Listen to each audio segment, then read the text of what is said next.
نحمده ونصلي ونسلم على رسوله الكريم أما بعد فأعوذ بالله من الشيطان الرجيم بسم الله الرحمن الرحيم فقال لهم الله موتوا ثم أحياهم إن الله لذو فضل على الناس ولكن أكثر الناس لا يشكرون وقاتلوا في سبيل الله واعلموا أن الله سميع عليم بارك الله لي ولكم في القرآن العظيم ونفعني وإياكم بالآيات والذكر الحكيم استغفر الله لي ولكم ولسائر المؤمنين واستغفروه إنه هو الغفور الرحيم سبحانك لا علم لنا إلا ما علمتنا إنك أنت العليم الحكيم رب اشرح لي صدري ويسر لي أمري واحلل عقدة من لساني يفقهوا قولي رب يسر ولا تعسر وتمم بالخير وبك نستعين يا فتاح يا فتاح يا فتاح صدق الله العظيم وصدق رسوله النبي الكريم الأمين الحمدللہ اللہ سبحانہ و تعالیٰ کا شکر ہے اللہ نے مجھے اور آپ کو ایک دفعہ پھر سے توفیق نصیب فرمائی ہے یہاں پر اکٹھا ہونے کی، قرآن مجید کا درس سننے کی اور سمجھنے کی۔ اللہ سبحانہ و تعالیٰ سے دعا فرمائے کہ اللہ ہمیں اسے عمل میں لانے کی بھی توفیق نصیب فرمائے، اخلاص کے ساتھ ان تمام باتوں کو، احکامات کو سمجھ کر اپنی زندگی میں لانے کی اور دوسروں کی زندگیوں میں بھی لانے کی اور ان تک پہنچانے کی ہم سب کو توفیق نصیب فرمائے۔ If I can request all of you brothers kindly to come closer. It's one of the etiquettes of gathering. We all sit together. Sahaba used to sit in a circle. Only if you are post 50 or if you have any back problem, then you can sit back. If you are not post 50 and you don't have any back problems, so if you all can come closer. Jazakumullah.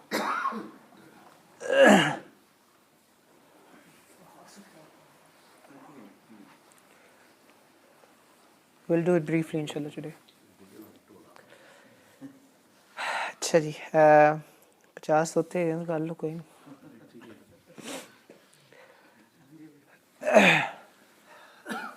آیات وہی ہیں، تقدیر سے متعلق تھوڑی سی بات ہے، ایک واقعہ ہے اس کا جواب ہے، اور انشاءاللہ اس کے بعد ایک چھوٹی سی بات، ایک مسئلہ ہے جو آپ سب کے لیے کافی اہم ہے، لوگ اس کے بارے میں کافی زیادہ سوالات مجھ سے پوچھ رہے تھے، تو آج اس کو بھی انشاءاللہ کرنے کی کوشش کریں گے۔ اللہ فرما رہے ہیں ان آیات میں، سورۃ البقرہ کی آیت نمبر ہے 233 اور 234۔ اللہ فرما رہے ہیں 243 اور 244، 243 اور 244۔ اللہ فرما رہے ہیں فقال لهم اللہ موتوا، میں نے ان سے کہا مر جاؤ، ثم احیاہم، پھر وہ سب کے سب مر گئے، پھر میں نے ان کو زندگی دی۔ ان اللہ لذو فضل علی الناس، اور بے شک اس طرح اللہ سبحانہ و تعالیٰ فضل فرماتے ہیں لوگوں پر، ولیکن اکثر الناس لا یشکرون، لیکن زیادہ تر لوگ اللہ کا شکر ادا نہیں کرتے۔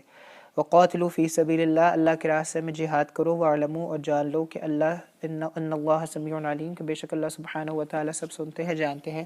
واقعہ آپ سب کو یاد ہوگا، پچھلی دفعہ گزر چکا ہے کہ ایک علاقے کے اندر وبا پھیلی تھی، طاعون پھیلا تھا، وہ اپنی جگہ سے چھوڑ کر بھاگ گئے تھے، اور جس جگہ پہ گئے تھے اللہ سبحانہ و تعالیٰ نے ان کو سزا دینے کے لیے وہاں پر 2 فرشتے بھیجے، اور ان فرشتوں نے ایک ایسی چیخ ماری کہ وہ سب کے سب مر گئے۔ پھر اس کے بعد بہت عرصے بعد ایک نبی کا وہاں سے گزر ہوا، انہوں نے جب ہڈیاں وہاں پہ پڑی ہوئی دیکھی تو اللہ سے دعا کی، اللہ نے ان تمام لوگوں کو دوبارہ سے زندگی عطا فرما دی۔ اور آج ہم اس کو تھوڑا سا سمجھنے کی کوشش کریں گے کہ جیسے تقدیر کے بارے میں تھوڑی سی بات پچھلی دفعہ میں نے کر دی تھی، لیکن تھوڑا سا آج یہ سمجھنے کی کوشش کریں گے کہ تقدیر اور تدبیر 2 چیزیں ہوتی ہیں۔ تدبیر یہ کہ آپ اسٹریٹجی بناتے ہیں، انگلش میں جسے ہم کا ورڈ یوز کرتے ہیں اسٹریٹجی، ایک ہے تقدیر جسے ہم ڈیسٹنی کہتے ہیں۔ اسلامی نقطہ نگاہ سے، اسلامی عقیدے کی بنیاد پر، اسلامک بلیف کی بنیاد پر، strategy can never overcome destiny. Strategy کبھی بھی ڈیسٹنی کو نہیں ہرا سکتی، تدبیر کبھی بھی آپ کی تقدیر کو نہیں ہرا سکتی۔ آپ لاکھ تدبیریں کر لیں، جس دن آپ کا موت لکھی ہوئی ہے، موت آپ کا جس دن وقت مقرر ہے، اس دن آپ کو وہ موت آ کے رہنی ہے۔ تو یاد رکھیے گا، جتنی مرضی آپ تدبیر کر لیں، میں یہ علاقہ چھوڑ کے باہر چلا جاتا ہوں مجھے موت نہیں آئے گی، یا میں علاقہ چھوڑ کے اس علاقے میں آ جاتا ہوں تاکہ مجھے موت نہیں آئے گی، اس سے کوئی فرق نہیں پڑتا۔ جو موت کا دن آپ کا طے کر دیا گیا ہے، جو آپ کی ڈیسٹنی طے کر دی گئی ہے، جس دن آپ نے مرنا ہے اس دن آپ نے مرنا ہے، چاہے پھر آپ یہاں سے چچنیا چلے جائیں یا فلسطین چلے جائیں، وہاں پہ آپ کو موت آنی ہی آنی ہے۔ واقعہ کیا ہوا تھا؟ واقعہ یہ ہوا تھا کہ حضرت عمر رضی اللہ تعالیٰ عنہ ایک دفعہ صحابہ کے ساتھ، جب حضرت عمر امیر المؤمنین تھے، جب لیڈر تھے، وہ جب نبی صلی اللہ علیہ وآلہ وسلم کی وفات کے بعد کون لیڈر بنا؟ ابو بکر۔ ابو بکر کی وفات کے بعد عمر رضی اللہ تعالیٰ عنہ۔ تو جب وہ جا رہے تھے، ان کا سفر تھا شام کی طرف، جسے ہم سیریا کے نام سے جانتے ہیں، شام کی طرف ان کا سفر تھا۔ تو راستے میں ایک جگہ آتی ہے، آپ سب اس جگہ کو جانتے ہیں، نام پہچانتے ہیں، اس کا نام ہے تبوک۔ ایک جنگ ہوئی تھی وہاں پہ، غزوہ تبوک کے نام سے۔ تو راستے میں جگہ آتی ہے تبوک، وہ شام کی طرف جا رہے تھے، تبوک ایک جگہ آئی، وہاں پہ ان کو اطلاع ملی کہ شام میں بڑا زبردست قسم کی وبا پھیلی ہے، ایپیڈیمک ڈیزیز یا پلیگ جسے آپ انگلش میں کہتے ہیں، وہ پھیلا ہوا ہے اور بہت سارے لوگ وہاں پہ شہید ہو رہے ہیں، بہت زبردست قسم کا ایپیڈیمک ڈیزیز یا پلیگ یا طاعون جو بھی آپ اسے کہنا چاہتے ہیں وہ وہاں پھیلا ہوا ہے۔ تو عمر وہاں پہ اپنے ساتھیوں کو لے کے رک گئے۔ یہ جو طاعون ہے یہ صرف کہانیوں کی حد تک نہیں ہے، آج بھی آپ اگر سیرین ہسٹری اٹھا کے وکیپیڈیا پہ دیکھیں آپ کو وہاں پہ مل جائے گا۔ اس طاعون کا اور اس ایپیڈیمک ڈیزیز کا نام ہے امواس۔ کیا نام ہے؟ اگر آپ گوگل کریں گے آپ کو مل جائے گا، آج بھی مل جائے گا، امواس، کیونکہ یہ وہاں کا علاقہ تھا، شہر تھا امواس، وہاں سے یہ پھیلنا شروع ہوا تھا، وہاں سے یہ پھلنا پھولنا، سب سے پہلے وہاں پہ بیماری آئی تھی، اس کے بعد یہ بیماری پھیلنا شروع ہوئی تھی۔ تو حضرت عمر وہاں پہ جا کے رک گئے، انہوں نے ساتھیوں سے مشورہ کیا کہ کیا کرنا چاہیے، ہم اندر جائیں یا ہم نہ جائیں۔ اس سیریا میں ہم شام کے جب سفر میں نکلے ہوئے ہیں تو ہم اپنی ڈیسٹینیشن تک جائیں یا ہم یہیں پہ رک کے واپس چلے جائیں۔ تو ہر صحابی نے یہ کہا کہ میں نے نبی صلی اللہ علیہ وآلہ وسلم سے اس سے متعلق کوئی فرمان نہیں سنا ہوا۔ ایک صحابی تھے، ان کا نام ہے حضرت عبد الرحمن بن عوف رضی اللہ عنہ، انہوں نے کہا میں نے نبی کی حدیث سنی ہوئی ہے۔ انہوں نے پھر روایت کیا کہ میں نے فلانے سے سنا ہے، فلانے سے سنا، اور انہوں نے نبی صلی اللہ علیہ وآلہ وسلم سے سنا ہے کہ یہ جو وبائی مرض ہے، طاعون ہے یا کینسر ہے جسے آپ کہتے ہیں، پرانے زمانے کے اندر اللہ نے جب کسی قوم پر عذاب نازل کرنا ہوتا تھا تو اس طرح کی بیماریاں پھیلاتے تھے۔ عذاب کی مختلف صورتیں ہیں، کبھی اللہ کنکر پھینک دیتے ہیں، کبھی اللہ سبحانہ وتعالیٰ بارش فرما دیتے ہیں، جیسے حضرت نوح علیہ السلام کی قوم میں عذاب آیا، طوفان آ گیا، کبھی اللہ سبحانہ وتعالیٰ جو ہیں وہ ہوا چلا دیتے ہیں، کبھی اللہ سبحانہ وتعالیٰ آواز نکلواتے ہیں، مختلف طور پہ عذاب آتے ہیں نا۔ تو ایک یہ بھی عذاب کی شکل تھی کہ جب اللہ کسی قوم کو عذاب دینا چاہتے تھے ان کی نافرمانی کی وجہ سے تو ان میں یہ بیماری اتار دیتے تھے، اور یہ بیماری ایک سے دوسرے کو لگتی تھی اور ساری قوم مر جاتی تھی، یہ اس کا ہوتا تھا۔ لیکن نبی صلی اللہ علیہ وآلہ وسلم نے فرمایا کیونکہ اللہ نے مجھ سے وعدہ کیا ہے کہ میری قوم پہ تو اللہ نے ایسا عذاب نہیں اتارنا، لیکن بہرحال اس عذاب کا تھوڑا سا حصہ آج بھی موجود ہے اور وہ لوگوں میں پھیل جاتا ہے۔ عذاب پورا کا پورا موجود نہیں، لیکن اس کا تھوڑا سا پارٹ، تھوڑا سا حصہ آج بھی موجود ہے اور لوگوں میں پھیل جاتا ہے۔ تو جس بھی علاقے میں یہ چیز پھیل جائے اس علاقے میں سے لوگ باہر نہ جائیں اور باہر کے لوگ اس علاقے میں نہ آئیں۔ بات سمجھ میں آ گئی کہ اس علاقے میں اگر یہ بیماری پھیل جائے تو وہ علاقے والے لوگ باہر نہ جائیں اور وہاں کے باہر کے جو لوگ ہیں وہ اس علاقے میں نہ آئیں۔ تو حضرت عمر رضی اللہ تعالیٰ عنہ نے پھر یہ فیصلہ دیا کہ اب ہم یہاں سے واپس چلتے ہیں۔ تو انہی مشورے کے اندر ایک صحابی موجود تھے جن کا نام ہے ابو عبیدہ، وہ وہاں پہ موجود تھے اور وہ شام کے، سیریا کے وہ گورنر تھے اس ٹائم میں۔ تو انہوں نے کہا کہ آپ ڈر گئے، تقدیر سے ڈر گئے، اس طرح سے یعنی تھوڑا طنز والے انداز میں انہوں نے کہا آپ تقدیر سے بھاگ رہے ہیں، فرار حاصل کر رہے ہیں کہ آپ تقدیر سے ڈر کے بھاگ رہے ہیں۔ تو عمر رضی اللہ تعالیٰ عنہ نے فرمایا مجھے افسوس ہے کہ یہ الفاظ کسی اور کے منہ سے نکل آتے، تمہارے منہ سے نہ نکلتے، کیونکہ ان کا تعلق تھا بہت قریبی حضرت ابو عبیدہ کے ساتھ۔ تو انہوں نے کہا مجھے افسوس ہے کہ یہ الفاظ تمہارے منہ سے نہ نکلتے، کسی اور کے منہ سے نکل آتے۔ اور پھر حضرت عمر نے فرمایا کہ جس چیز سے ہم بھاگ رہے ہیں وہ بھی تقدیر ہے اور جس چیز کی طرف بھاگ رہے ہیں وہ بھی تقدیر ہے۔ یعنی اللہ نے ہی یہ فیصلہ کیا تھا کہ تبوک کے موقع پر آ کر ہمیں پتہ چلتا کہ وہاں پہ طاعون پھیل گیا ہے، اور اللہ نے ہی یہ فیصلہ کیا کہ ہمارے ساتھ عبد الرحمن بن عوف موجود ہے اور انہوں نے نبی کی حدیث سنا دی ہے، ورنہ کسی کو بھی نہ پتا ہوتا اور ہم اس علاقے میں چلے جائے۔ تو جس سے بچ رہے ہیں وہ بھی تقدیر ہے اور جس کی طرف جا رہے ہیں وہ بھی، کوئی بھی تقدیر سے بھاگ نہیں رہا، تقدیر وہی ہے، جس سے بچ رہے ہیں وہ بھی تقدیر ہے، جس کی طرف جا رہے ہیں وہ بھی تقدیر ہے۔ اب آپ مجھ سے یہ سوال کر سکتے ہیں کہ نبی صلی اللہ علیہ وآلہ وسلم نے ایسا کیوں کہا ہے کہ جس علاقے کے لوگ ہیں وہ اس علاقے میں ہی رہے اور باہر کے علاقے والے لوگ اس علاقے میں نہ آئے؟ کیوں؟ جب ہمیں پتہ ہے کہ موت لکھی ہے، جہاں بھی تم ہوگے مر جاؤ گے، تو پھر یہ کیوں نبی صلی اللہ علیہ وسلم نے کہا کہ اس علاقے کے لوگ اس علاقے میں نہ آئے، اس علاقے کے لوگ اس علاقے میں نہ جائے؟ اس کی کیا وجہ ہوئی؟ تو یاد رکھیے گا اس میں مصلحتیں ہیں، ایویں نہیں نبی صلی اللہ علیہ وآلہ وسلم کچھ فرما دیتے، اس کے پیچھے مصلحتیں ہیں۔ پہلی مصلحت تو یہ سمجھ لیجئے ان لوگوں کے لیے جن کو نبی صلی اللہ علیہ وآلہ وسلم نے منع کیا ہے کہ تم اس علاقے میں ہو جہاں پہ تندرستی ہے اور ایک دوسرا علاقہ ہے جہاں پہ بیماری پھیل چکی ہے، تو تندرستی کے علاقے والے لوگ بیماری کے علاقے میں نہ جائے۔ اس میں دو حکمتیں ہیں۔ پہلی حکمت تو وہاں پہ یہ ہے کہ ہو سکتا ہے کہ جو لوگ وہاں سے اس علاقے میں جا رہے ہیں جہاں پہ بیماری پھیلی ہوئی ہے، جو لوگ جا رہے ہیں، لیٹ سے 10 لوگوں کا گروپ ہے، وہ جا رہے ہیں اے علاقے سے بی علاقے میں، اے علاقہ ٹھیک علاقہ ہے، بی علاقے کے اندر بیماری پھیلی ہوئی ہے۔ ہو سکتا ہے کہ ان 10 لوگوں میں سے ایک بندہ ایسا ہے جس کے مقدر میں اللہ نے لکھا ہوا ہے کہ یہ وہ وقت ہے جب وہ مر جائے گا، یہ وہ وقت ہے جب وہ مر جائے گا۔ اب چونکہ وہ انسان وہاں سے ہجرت کر کے اس علاقے میں جا رہا ہے، اس کا وقت لکھا گیا کہ وہ مر جائے گا، اس وقت کے اندر وہ مر جائے گا، تو وہ اب اس علاقے کو چھوڑ کے دوسرے علاقے میں جا رہا ہے جہاں پہ بیماری پھیلی ہوئی ہے، وقت اس کا لکھا گیا تھا، وہ اس علاقے میں جا کے مر گیا جہاں پہ بیماری پھیلی ہوئی ہے، تو لوگوں نے کیا کہنا ہے؟ بیماری کی وجہ سے مر گیا۔ اگر وہ اس علاقے میں نہ آتا تو نہ مرتا، شاید وہ زیادہ دیر کے لیے بچ جاتا، لیکن انہیں یہ نہیں پتا کہ اللہ سبحانہ و تعالیٰ نے اس کا وقت لکھ دیا ہوا تھا، اور وہ اپنے وقت آنے کی وجہ سے اس پر بہانہ جو بھی بنے، لیکن اللہ سبحانہ و تعالیٰ نے وہ وقت لکھ دیا ہوا تھا۔ لوگوں کے جو عقائد ہیں وہ خراب نہ ہو جائے اس بنیاد پر کہ بیماری کی وجہ سے مر گیا ہے، اس سے نبی صلی اللہ علیہ وآلہ وسلم نے منع کیا کہ باہر کے لوگ اس علاقے کے اندر نہ جائے۔ دوسری ریزن آپ کو زیادہ اچھی لگے گی، مجھے پتا پہلی ریزن اچھی نہیں لگے گی آپ کو۔ پہلی ریزن کا تعلق ایمان کے ساتھ ہے، تھوڑا سا اس کا تعلق عقیدے، وہ ذرا لاجیکل نہیں ہے، ریشنل نہیں ہے، کہ مجھے پتا اس پہ یہ بھی سوال ہو سکتا ہے کہ اگر اللہ نے ٹائم لکھا ہوا تو اللہ نے پلیس نہیں لکھی ہوئی، اللہ نے جگہ نہیں لکھی ہوئی، یہ بھی اس پہ سوال ہو سکتا ہے کہ اللہ نے اگر ٹائم لکھ دیا ہے کہ یہ اس ٹائم پہ مرے گا تو اللہ نے پلیس بھی لکھ دی ہوگی کہ اس جگہ پہ مرے گا، تو اللہ نے مقدر میں لکھا ہے کہ اس نے اس جگہ میں جانا ہے تو وہ اس جگہ میں جائے گا، وہ مر جائے گا۔ تو اگر اللہ نے مقدر میں لکھ دیا اس جگہ جا کے مر گیا، پھر لوگوں کا تو کوئی قصور نہیں ہے کہ لوگ کہیں جی ہاں جی باہر سے آیا تھا یہاں پہ آیا مر گیا کیونکہ اس کو بیماری لگ گئی۔ آپ لوگوں کو یہ بہانہ اور یہ حکمت اچھی نہیں لگے گی، کیونکہ اس کا تعلق زیادہ ایمان کے ساتھ ہے۔ دوسری تعلق جس کا تعلق زیادہ دماغ کے ساتھ ہے وہ سن لیجیے، وہ آپ سب کو بہت پسند آئے گی۔ اللہ سبحانہ و تعالیٰ نے کبھی آپ کو یہ نہیں کہا کہ آگ کا کنواں اس میں جا کے چھلانگ لگا دو۔ اللہ سبحانہ و تعالیٰ نے آپ کو ہمیشہ یہ کہا ہے کہ آپ کی جان اور آپ کی صحت آپ کے پاس امانت کے طور پر ہے، یہ آپ کی نہیں ہے، آپ کو اللہ نے دی ہے، آپ نے اس کا پورا خیال رکھنا ہے، اس کی پوری حفاظت کرنی ہے۔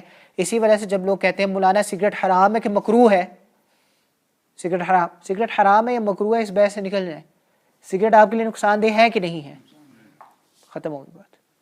حرام ہے مکروہ ہے، نکل جائیں اس چیز سے، کیا ہے کیا نہیں ہے، آپ کے لیے نقصان دہ ہے کہ نہیں ہے۔ اللہ نے کہا یہ جان میں نے امانت کے طور پہ دی ہے، میں نے واپس لینی ہے، اس کی حفاظت کرو، اس کو کسی ایسے چیز میں نہ ڈالو جس کی بنیاد پر اس کا نقصان ہو۔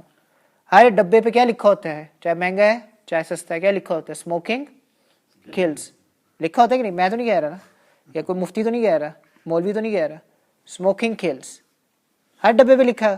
کہتے ہیں جب یہ ٹوبیکو کمپنیز کو کہا گیا نا کہ اب آپ نے لکھنا ہے، انہوں نے کہا ہم بڑے حروف میں لکھیں گے، بڑے لیٹرز میں لکھیں گے، انہیں پتہ ہے جو پیتا ہے وہ نہیں چھوڑے گا، چاہے تصویریں اندر ڈال دو۔ ہمارے استاد مثال دیتے ہوتے تھے کہ کسی بندے کو یہ کہو نا یا تم 4 سگریٹ روزانہ کے پیو نا تم مر جاؤ گے، وہ 3 اور کوارٹر پی لے گا، 4 نہیں پیے گا، کہے گا ابھی میں 4 تو نہیں پی رہا نا، 3 اور کوارٹر میں پی رہا ہوں، 3 اور 3 کوارٹر پی رہا ہوں نا، میں 4 تو نہیں پی رہا۔ بہرحال اللہ نے کبھی آپ کو نہیں کہا کہ اپنی جان کے ساتھ ظلم کرے، اللہ نے آپ کو یہی کہا ہے کہ اپنی جان کی جتنی حفاظت کر سکتے ہیں اتنی حفاظت کرے۔ جس علاقے میں یہ بیماریاں پھیلی ہیں اوبویسلی اس علاقے میں جراثیم ہے، تو اللہ نے یہ فرمایا کہ اپنے آپ کو جراثیم سے بچاؤ۔ یہاں پر وہ جو کچھ لوگ ہوتے ہیں جو کچھ نہیں کرتے ساری عمر، آپ کو پتہ ہے نا کچھ لوگ ایسے ہوتے ہیں جو کچھ نہیں کہتے، وہ کہتے ہیں جو تقدیر میں لکھا ہے وہ مل جائے گا، تو یہ ایک حکمت ہے کہ انسان تقدیر کو ہی سب کچھ نہ سمجھ لے بلکہ تدبیر بھی کرتا رہے، عقل بھی اپنی استعمال، اسباب بھی اپنے استعمال، جو اللہ نے اس کو ایبلٹی صلاحیتیں دی ہیں۔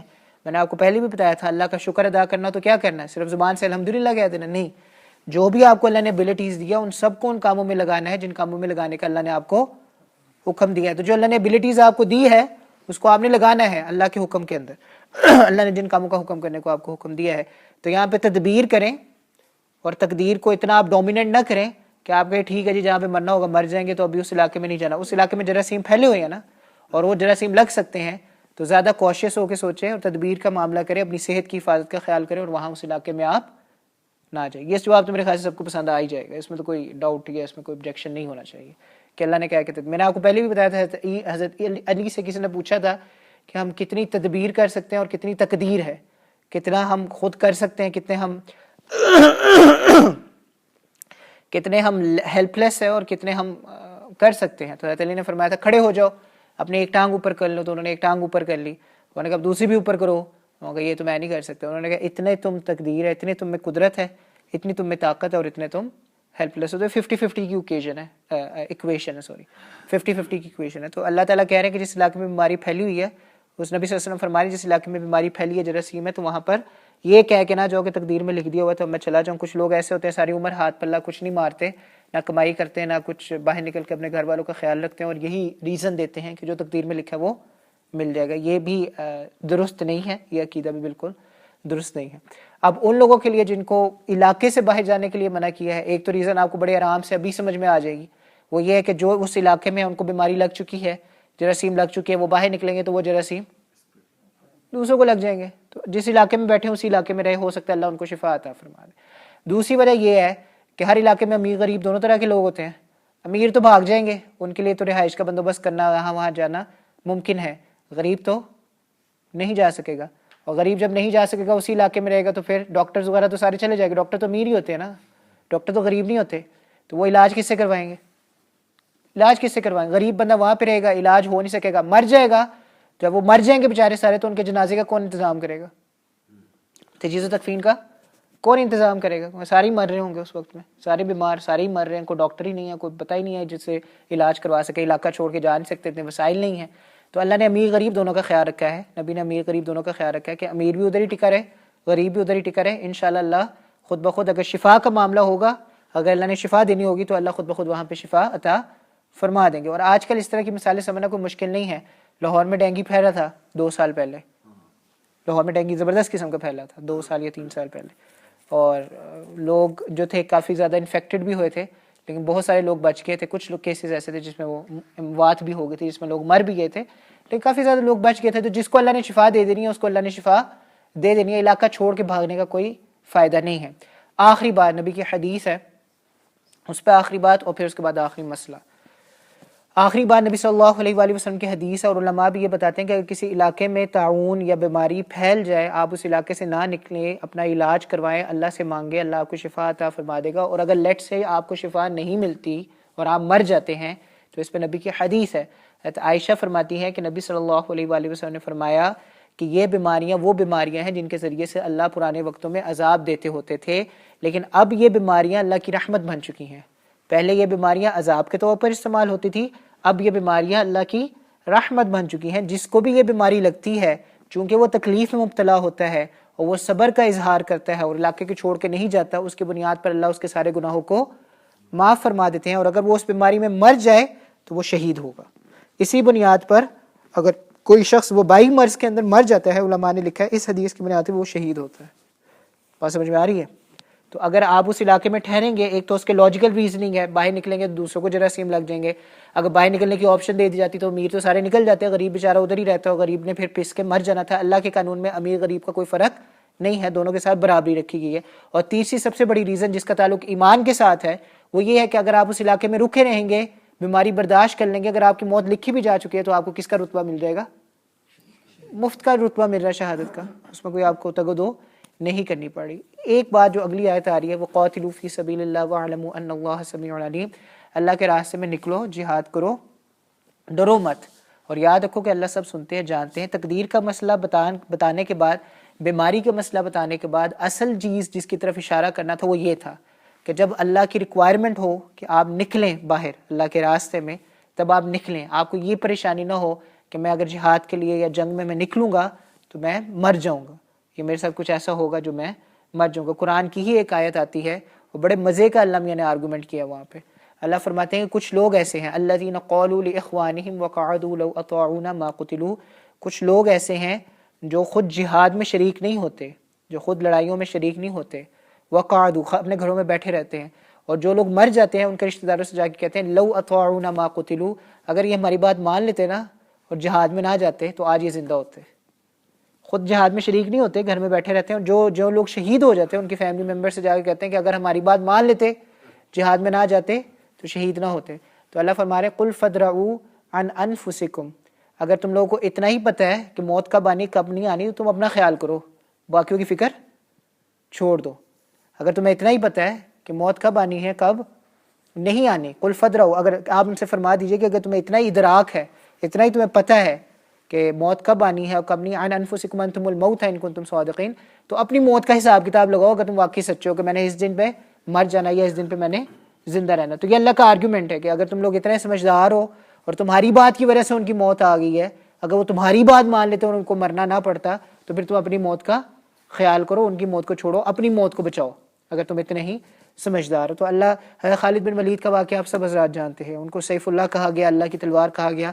بہت سارے غزوات کے اندر، بہت ساری جگہوں کے اندر انہوں نے شہادت حاصل کی. ان کے آخری الفاظ یہ تھے کہ میں نے اتنے غزوات کے اندر شرکت کی ہے، اتنی لڑائیوں اور جنگوں کے اندر میں نے شرکت کی ہے کہ میرے جسم کا کوئی ایک حصہ ایسا نہیں ہے جس پر چوٹ نہ ہو، جس پر کسی چیز کا نشان نہ ہو، ضربوں کا نشان نہ ہو. کوئی جسم کا ایک حصہ ایسا نہیں ہے جس پہ ضربوں کا نشان نہ ہو، ایسا کوئی حصہ نہیں ہے.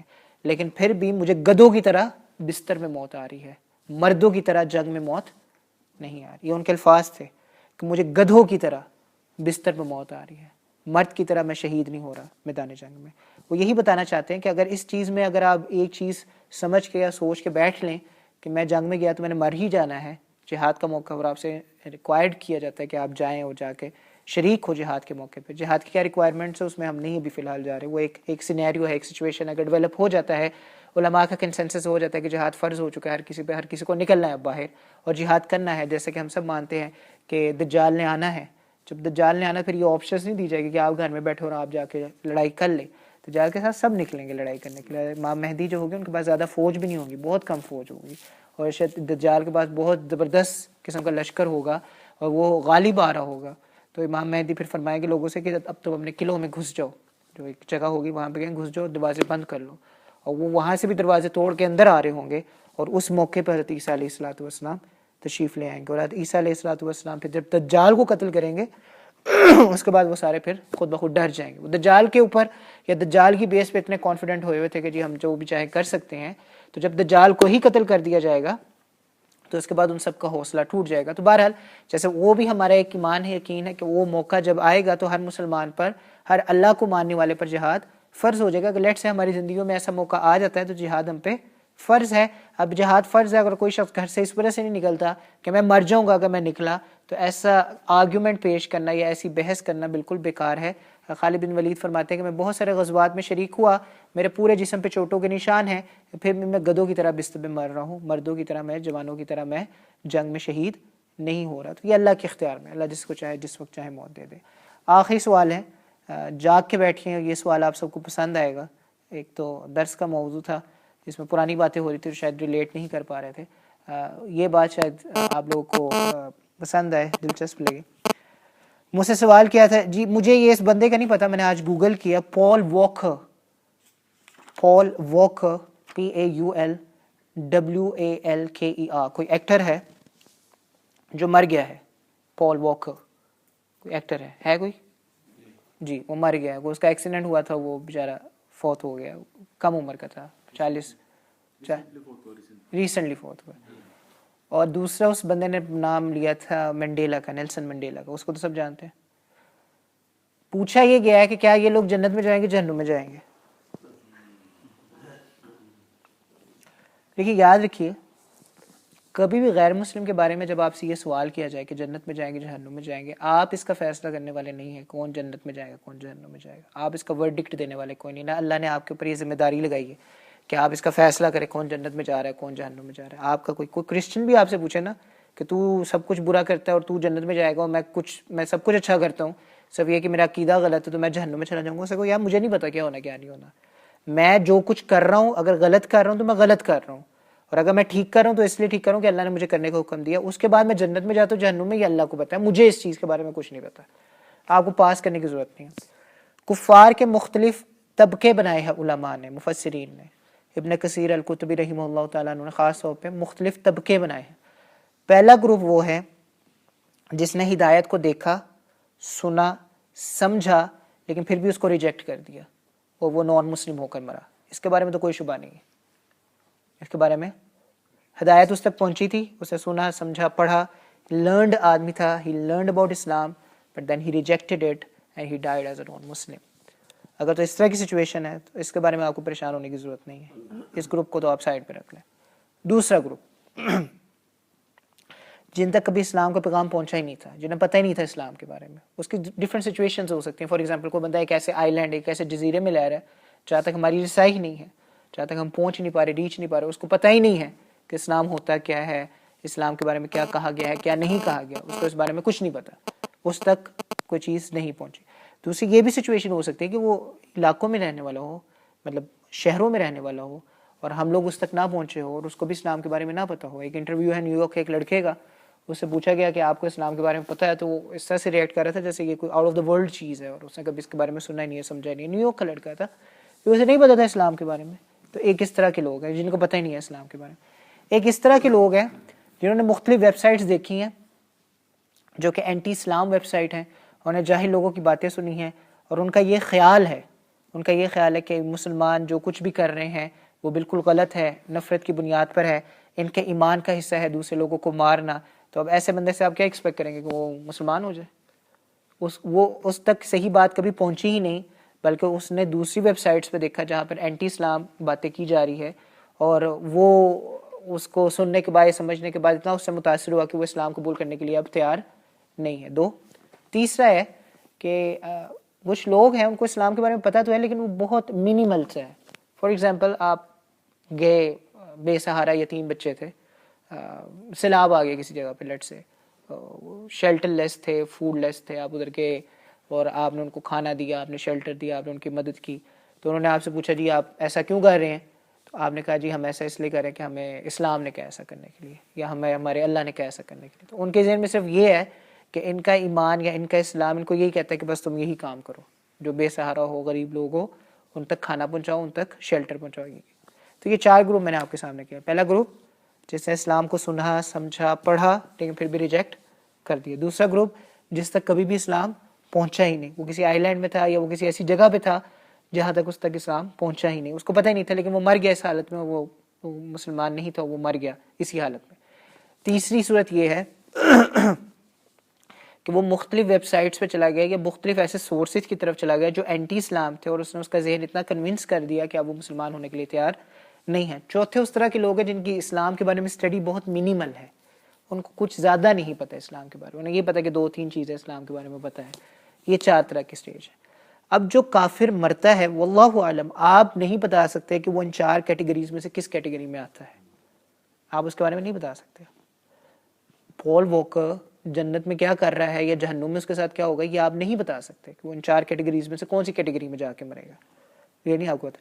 اگر وہ دوسری کیٹیگری میں مرتا ہے, دوسری کیٹیگری کون سی تھی جس میں اس تک اسلام پہنچا ہی نہیں تھا, اس کے بارے میں علماء و مفسرین نے کہا ہے کہ اپنی زبان پہ قابو رکھیں, اس کا فیصلہ اللہ نے کرنا ہے. قیامت کے روز اللہ نے اس کو ایک ٹیسٹ دینا ہے, قیامت کے روز اللہ نے اس کو ایک بہت فیئر ٹیسٹ دینا ہے. وہ ٹیسٹ پاس کر گیا تو جنت میں چلا جائے گا, نہ پاس کر کے گیا تو وہ جہنم میں چلا گیا. At the end of the day یہ اللہ کے ہاتھ میں ہے, آپ کے میرے ہاتھ میں نہیں ہے. دلیل کہاں سے نکالتے ہیں؟ 15ویں سپارے سے. 15ویں سپارے سے دلیل نکالتے ہیں, من اہتدی فانما یہتدی لنفسہ ومن ضل فانما یضل علیہا ولا تزر وازرۃ وزر اخری وما كنا معذبین حتی نبعث رسولا. جو ہدایت کی طرف چلا جاتا ہے وہ ہدایت سے اپنا ہی فائدہ کرتا ہے. ومن ضل فانما یضل علیہا, جو گمراہی کی طرف چلا جاتا ہے وہ گمراہی سے اپنا ہی نقصان کرتا ہے. ولا تزر وازرۃ وزر اخری, قیامت کے دن ہر بندے نے اپنا بوجھ اٹھانا ہے, ماں نے بیٹے کا, باپ نے بیٹے کا بوجھ نہیں اٹھانا, ہر بندے نے اپنا بوجھ خود اٹھانا ہے. آخری بات, یہ بات اہم بات ہے, وما كنا معذبین حتی نبعث رسولا. اللہ فرماتے ہیں ہم اس طرح کے نہیں ہیں کہ لوگوں کو عذاب دیں, ان لوگوں کو عذاب جن تک نبی صلی اللہ علیہ وآلہ وسلم یا جن تک پیغام نہیں پہنچا. وما كنا معذبین, ہم عذاب نہیں دیتے, حتی, یہاں تک کہ نبعث رسولا, ہم ان تک رسول پہنچا دے. سمجھ میں آ رہی ہے؟ وما كنا معذبین, ہم عذاب نہیں دینے والے, حتی, یہاں تک کہ نبعث, مبعوث کر دے, پہنچا دے, رسولا, ان تک رسول. چونکہ ان تک اگر رسول نہیں پہنچا, رسول کا مطلب یہاں سے آپ یہ مراد نہ لیں کہ نبی صلی اللہ علیہ وآلہ وسلم, انبیاء کرام علیہ الصلوۃ والسلام, عام مسلمان ہم سب اس میں شامل ہیں. اگر ہم ان تک نہیں پہنچے ہیں, ان لوگوں تک ہم نہیں پہنچ سکے ہیں, اور وہ نان مسلم بن کر ہی مر گئے ہیں, یا ان تک کچھ بھی نہیں پہنچ سکا. میڈیا آج کل بہت ویسٹ ہو چکا ہے, میڈیا نہیں پہنچ پا رہا ہے, کچھ بھی نہیں ان تک پہنچ پا رہا, اور وہ غیر مسلم ہو کر مر گئے ہیں, ان کے بارے میں کیا ڈیبیٹ ہے, اس سے ہم سب کو منع کیا گیا ہے. ان کے بارے میں زبان نہیں کھولنی. پال واکر کے ساتھ کیا ہونا ہے, منڈیلا کے ساتھ کیا ہونا ہے, ہمیں اس بارے میں نہیں پتا کہ وہ کس کیٹیگری میں فٹ ہوتے ہیں. ایک واقعہ یہاں پہ آپ کو بتاتا چلوں, بنی اسرائیل کے 2 لوگ تھے, اور زبان کیوں نہیں کھولنی, اس کی وجہ یہ ہے. بنی اسرائیل کے 2 لوگ تھے, مشہور واقعہ ہے, آپ کو پتہ ہے. ایک بڑا نیک تھا, ایک بڑا گناہگار تھا. جو نیک بندہ تھا وہ گناہگار سے ہمیشہ کہتا تھا کہ یار تو نہ باز آ جا اپنے گناہوں سے. تو وہ کہتا ہے یار تو چھوڑ مجھے, میرا معاملہ اللہ کے ساتھ ہے کہ اللہ نے تجھے میرے اوپر نظر رکھنے کے لیے بھیجا ہے, تو چھوڑ مجھے, جاننے دے مجھے. ایک دن پھر اس نے دیکھا کہ وہ جو گناہگار آدمی ہے نا, وہ بڑا سخت گناہ والا کام کر رہا ہے, تو وہ پھر اس کے پاس گیا. اس نے کہا یار نہ کر یہ کام, اللہ کی پکڑ آئے گی. اس نے کہا میرا معاملہ میرا اور اللہ کے ساتھ ہے, تو مجھے چھوڑ دے, تجھے اللہ نے اس لیے دنیا میں نہیں بھیجا کہ تو میرے پہ ہی نظر رکھے, اس لیے اللہ نے تجھے نہیں بھیجا. وہ بندہ اتنا غصے میں آیا اس بات کے کہنے پہ کہ اس نے کہا یا تو اس نے یہ کہا کہ اللہ نے تیری مغفرت نہیں کرنی اس گناہ کی وجہ سے, اللہ نے تجھے کبھی معاف نہیں کرنا, یا اس نے کہا کہ اللہ نے اس گناہ کی وجہ سے تجھے جنت میں کبھی جانے نہیں دینا. قیامت کا دن آیا, عرش لگا, اللہ سبحانہ و تعالیٰ کے سامنے وہ دونوں حاضر ہوئے. حاضر ہونے کے بعد جو وہ بندہ تھا جو گناہگار تھا, اللہ نے کہا تو جنت میں جانا, تو جنت میں جا میری رحمت کی وجہ سے, جنت میں داخلہ کر, تو جنت میں چلا جا میری رحمت کی وجہ سے. اور جو دوسرا تھا اس سے اللہ تعالیٰ نے پوچھا کہ تو میرے بہاف پہ بول سکتا ہے, کیا میں نے تجھے کہا تھا یہ کہنے کے لیے جو تو نے کہا ہے؟ اسے کہا نہیں, آپ نے مجھے کبھی نہیں یہ کہا تھا کہنے کے لیے جو میں نے اس کو کہہ دیا ہے. اللہ نے کہا جو میں کر سکتا ہوں کیا وہ تو کر سکتا ہے؟ اس کا نہیں, میں وہ نہیں کر سکتا جو آپ کر سکتے ہیں. تو اللہ نے کہا پھر تو نے کیسے یہ زبان کھولی, تو نے کس طرح سے یہ بات کی کہ تو جنت میں نہیں جا سکتا یا تیری مغفرت اللہ نے کرنی, میرے بہاف پہ تو نے بات کیسے کی, کہ میں نے تجھے وہی بھیجی تھی یا تو وہ کام کر سکتا ہے جو میں کر سکتا ہوں؟ اس نے کہا یا اللہ میں ایسے نہیں کر سکتا تھا, اور اس کی اس بات کی بنیاد پر اللہ نے اسے جہنم کا راستہ دکھا دیا. تو یہ مجھے اور آپ کو نہیں پتا کہ کیا ہونا ہے کسی کے ساتھ کیا نہیں ہونا. آپ مجھ سے کہیں مولانا پھر تو کوئی بندہ گناہ پہ گناہ کرتا جائے تو آپ کہیں گے وہ بھی ٹھیک ہے, کوئی بندہ نیکیوں پہ نیکیاں کرتا جاتا ہے آپ کہتے ہیں وہ بھی ٹھیک ہے. یہ جہالت والا کویسچن ہے. اصل میں ہم اس دنیا کی جب بات کرتے ہیں تو دنیا کے معاملے میں ہمیں پتہ ہے کیا فیئر ہے اور کیا فیئر نہیں ہے, کیا ٹھیک ہے کیا غلط ہے, رائٹ اور رانگ کیا ہے. آخرت میں کیا ہونا ہے, اللہ نے کس طرح سے فیصلے کر رہے ہیں, وہ مجھے آپ کو نہیں پتا. مثال کے طور پر ابھی ایک دوست نے میرے سے مسئلہ پوچھا اور انہوں نے مجھ سے کہا, میرے بزرگ ہیں, انہوں نے مجھ سے مسئلہ پوچھا کہ ایسے وراثت کے مسائل ہیں اور یہ سارا کچھ ہے, تو کیا پکڑ باپ کی ہوگی یا بیٹے کی ہوگی؟ تو میں نے ان سے کہا کہ دیکھیں اللہ سبحانہ و تعالیٰ نے بڑا کلیئرلی مینشن کیا قرآن کے اندر ایک لمبی آیت کے اندر کہ جب بھی ڈیلنگز ہوں ان کو لکھ لیا کریں. تو باپ نے اگر نہیں لکھا اور وہ مر گیا ہے, باپ نے اگر نہیں لکھا وہ مر گیا ہے تو وہ اکاؤنٹیبل ہے اللہ کی نظر میں. یہ اللہ نے ہمیں بتا دیا, قرآن کے اندر ہی بتا دیا. وہ جو ایک لمبی آیت آتی ہے جس میں اللہ نے کہا لکھ لیا کرو, اپنے کانٹریکٹس لکھ لیا کرو, اپنی وصیتیں لکھ لیا کرو, ایک دوسرے کو قرض جو دینے ہیں وہ لکھ لیا کرو. اگر اس نے نہیں لکھے اور وہ اس دنیا سے چلا گیا تو یہ اس کی ذمہ داری ہے, اللہ اس سے پوچھے گا. ہاں اب یہ سوال پیدا ہوتا ہے کہ اس کے بچے آگے دینے سے انکار کرتے ہیں, اس کے بچے آگے, ان کو پتہ چل گیا, بے شک باپ نے نہیں لکھا تھا لیکن ان پر یہ حقیقت واضح ہے, ان پر یہ حقیقت مکمل طور پہ واضح ہے کہ انہوں نے فلانے بندے کا حصہ دینا ہے, یہ چیز طے, ان کو پتہ ہے کہ یہ چیز طے ہے, لیکن وہ ہٹ درمی کی بنیاد پہ نہیں دیتے ہیں. اس معاملے میں اگر ہم دیکھیں یا سوچیں تو کیا ہوگا, کیا باپ کو سزا ملے گی یا بچے کو سزا ملے گی؟ تو میں نے ان سے یہی عرض کیا کہ یہ مجھے نہیں پتا کہ باپ کو سزا ملے گی یا بچوں کو سزا ملے گی یا باپ بچے دونوں کو سزا ملے گی. جو احکامات ہے اس کی بنیاد پہ مجھے یہ سرٹن ہے کہ چونکہ باپ لکھ کے نہیں گیا تھا وہ اکاؤنٹیبل ہوگا, یہ سرٹن ہے. باقی بچہ کسی کا حق مار رہا ہے اور حق مار کر آگے نہیں دے رہا, اس کی بنیاد پر باپ کی تلافی نہیں ہو سکتی. اس کی بنیاد پر باپ کی تلافی, یا اس کو اس طرح سے کہہ لیں کہ اس کی بنیاد پر باپ کی تلافی یا معافی ہوتی ہے یا نہیں ہوتی, مجھے اس کے بارے میں علم نہیں ہے. ہاں وہ حق مار رہا ہے اس دنیا میں, اللہ آخرت میں اس کا حق اسے دلوائیں گے, یہ چیز ہمیں پتہ ہے. تو جو چیز ہمیں پتہ ہے اس کے بارے میں تو ہمیں پتہ ہے, جو چیز ہمیں نہیں پتہ ہے وہ ہمیں نہیں پتہ ہے, وہ اللہ نے اس کا فیصلہ کرنا ہے. مسلمان کے لیے کیا کرائیٹیریا ہے اس دنیا میں زندگی گزارنے کا تاکہ وہ جنت میں جا سکے؟ کیونکہ یہ بھی ایک زندگی جو آپ گزار رہے ہیں یہ ایک ٹیسٹ ہے. ٹیسٹ کس لیے دے رہے ہیں آپ؟ تاکہ آپ آگے جا کے جنت میں. آج سے کوئی ایسا ڈاکٹر دیکھا جو ڈاکٹر بن گیا ہو بغیر ایم کیٹ, سی کیٹ, بایولوجی اور کیمسٹری کے ٹیسٹ دیے بغیر؟ آج کل کوئی ایسا پلیئر, ساکر پلیئر یا باسکٹ بال پلیئر دیکھا ہے جو ٹیم میں چلا گیا ہو بغیر کوئی ٹریننگ کر کے یا ٹرائی آؤٹس کر کے؟ آج تک آپ نے کوئی ایسا شخص دیکھا ہے جو کسی بھی دنیا کی فیلڈ میں چلا گیا ہو بغیر پیپر, ایگزام یا ٹیسٹ یا ٹرائی آؤٹس دیکھے بغیر؟ تو جب جنت کی بات ہوتی ہے کہ جنت میں جانا ہے, ایک جگہ پہ پہنچنا ہے, تو اس کے لیے بھی امتحان ہے. وہ امتحان کیا ہے؟ یہ زندگی ہے. اس امتحان سے پاس کیسے ہونا ہے, اچھے نمبر لے کے کامیاب کیسے ہونا ہے؟ 4 چیزیں ہیں. سورۃ العصر سب کو یاد ہے, والعصر ان الانسان لفی خسر. اس 4 چیزوں کو ذہن میں رکھ لیں, ہر مسلمان کے لیے یہی کرائیٹیریا ہے. الا الذین آمنوا, ایمان لے کر آؤ. ایمان کی حقیقت کیا ہے میں نے آپ کو بتا دیا, آمنت باللہ وملائکتہ وکتبہ ورسلہ والیوم الآخر والقدر خیرہ وشرہ من اللہ تعالی والبعث بعد الموت. یہ ایمان ہے. اللہ پر, ملائکہ پر, کتابوں پر, رسولوں پر, فرشتوں پر, آخرت کے دن پر, اچھی بری تقدیر پر ایمان لے کر آنا, یہ ایمان ہے. الا الذین آمنوا وعملوا الصالحات. نیک اعمال کیا ہے؟ نیک اعمال وہ تمام اعمال ہیں جس کے کرنے کا اللہ نے حکم دیا ہے. نیک اعمال ان تمام کاموں سے بچنا ہے جن سے اللہ نے بچنے کا حکم دیا ہے. پورا ایمان جو ہے، پورا دین جو ہے، جو پورا اسلام ہے، وہ دو چیزوں پہ ہی مبنی ہے نا، یہ کرو اور یہ نہ کرو. تو جو کرنے کا حکم ہے وہ کرو گے تو نیک عمل ہے، جو نہیں کرنے کا حکم ہے نہیں کرو گے تو وہ بھی نیک عمل ہے. تو یہ ہو گیا عامل الصالحات. تیسری بات وتواصوا بالحق، اویئرنیس کی بات کر رہے تھے نا کہ لوگوں تک پہنچنا ہے، لوگوں تک پہنچنا ہے اور ان تک حق پہنچانا ہے، یہ بھی ذمہ داری میں ہے. وتواصوا بالحق، لوگوں تک حق کو پہنچانا ہے. اور جب لوگوں تک حق پہنچائیں گے تو فری میں لوگوں نے حق نہیں لے لینا، یا لوگوں نے آرام سے حق نہیں لے لینا. لوگوں نے اذیتیں دینی ہے آپ کو، تکلیفیں دینی ہے آپ کو، تو اس اذیت و تکلیف پہ کیا کرنا ہے؟ وتواصوا بالصبر، صبر کرنا ہے. یہ چار چیزیں ہیں. ان چار میں سے اگر ایک بھی چیز کے اندر اگر آپ فیل ہو جاتے ہیں تو جنت میں آپ کا داخلہ گارنٹیڈ نہیں ہے. اس کی مثال اسی طرح سے ہے کہ اگر آپ نے ایگزامز دینے ہیں، ایگزام کے اندر آپ نے لینگویج کا بھی ٹیسٹ دینا ہے، فار ایگزامپل لیٹ سے انگلش کا ٹیسٹ دینا ہے، آپ نے میتھس کا ٹیسٹ دینا ہے، آپ نے فزکس کا ٹیسٹ دینا ہے، یا آپ نے سائنس کا ٹیسٹ. یہ چار پیپرز ہیں جو آپ نے دینے ہیں. ان چاروں کو آپ پاس کریں گے تو نیکسٹ لیول پہ چلے جائیں گے. اب اگر آپ میتھس میں تو 100 آؤٹ آف 100 لے لیتے ہیں، فزکس میں آپ 100 آؤٹ آف 80 لے لیتے ہیں، کیمسٹری میں آپ 100 آؤٹ آف 70 لے لیتے ہیں، لیکن جو تیسرا اور چوتھا پورشن ہے جو انگلش لینگویج کا ہے اس میں آپ فیل ہو جاتے ہیں، آپ نمبر اس میں نہیں اچھے لے پاتے اور آپ فیل ہو جاتے ہیں، تو کیا آپ کو نیکسٹ لیول میں جانے دیا جائے گا؟ نہیں جانے دیا جائے گا. تو یہ چار چیزیں ہیں جب تک میں اور آپ اس دنیا میں ہیں. والعصر ان الانسان، پورے انسانوں کے لیے یہ کرائٹیریا ہے، صرف ایمان والوں کے لیے نہیں ہے. والعصر ان الانسان، پورے انسان والوں کے لیے یہ چار چیزوں کا کرائٹیریا ہے. آمنوا وعملوا الصالحات وتواصوا بالحق وتواصوا. اور اللہ نے ان کو آرڈر میں پیش کیا ہے کہ سب سے پہلے کیا لے کر آنا ہے، اس کے بعد نیک اعمال کرنے ہیں. ایک امال اور ایمان اور امال ہو گئے، اب لوگوں تک اس کو پہنچانا ہے.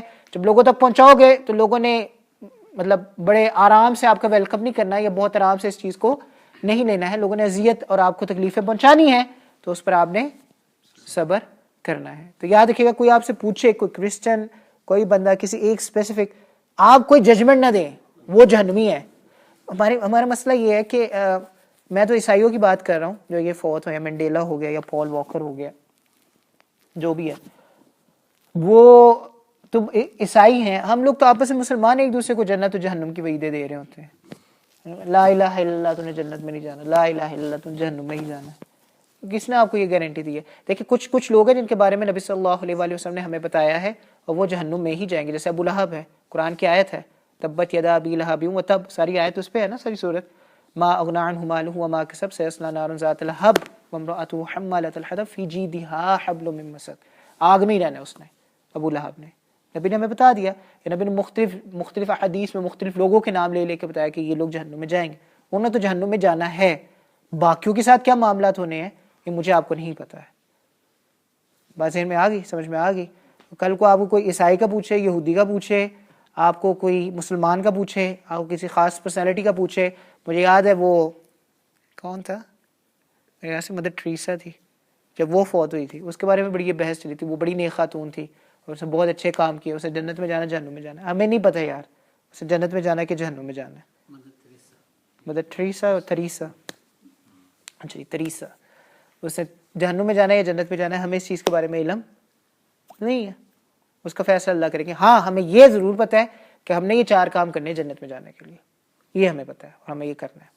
اللہ سبحانہ و تعالیٰ سے دعا ہے جو کچھ سنا ہے سمجھا ہے اللہ اس پہ ہمیں عمل کرنے کی توفیق نصیب فرمائے، ٹائم پہنچانے کی توفیق نصیب فرمائے.